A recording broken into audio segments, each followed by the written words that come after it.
सरकारच्या मंत्रिमंडळ बैठकीत राज्यात तब्बल 15,000 पोलिसांची भरती करण्याच्या महत्त्वाकांक्षी प्रस्तावाला मंजुरी देण्यात आली असून राज्यातील हजारो तरुणांची पोलीस भरतीची मागणी अखेर पूर्ण झाली आहे।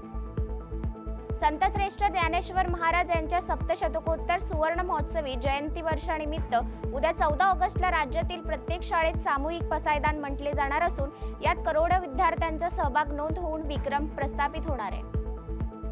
पुण्यातील भास्कराचार्य प्रतिष्ठानाच्या मार्गदर्शनाखाली भारताच्या एमएमसी इंडिया संघाने आंतरराष्ट्रीय गणित स्पर्धेमध्ये उल्लेखनीय कामगिरी केली असून विद्यार्थ्यांनी आपल्या पहिल्या सहभागात 27वा क्रमांक पटकावत जागतिक स्तरावर आपला ठसा उमटवलाय।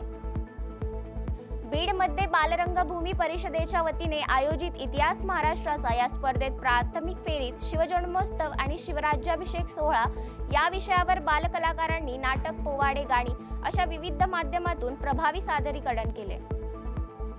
अमरावती जिल्हा परिषदेने विद्यार्थ्यांच्या गुणवत्ता विकासासाठी महत्त्वपूर्ण पाऊल उचललंय। मिशन 100 अभियंता अंतर्गत सराव परीक्षांच्या माध्यमातून विद्यार्थ्यांना स्पर्धा परीक्षांसाठी सज्ज करण्यासाठी नियमित प्रशिक्षण दिले जाणार आहे।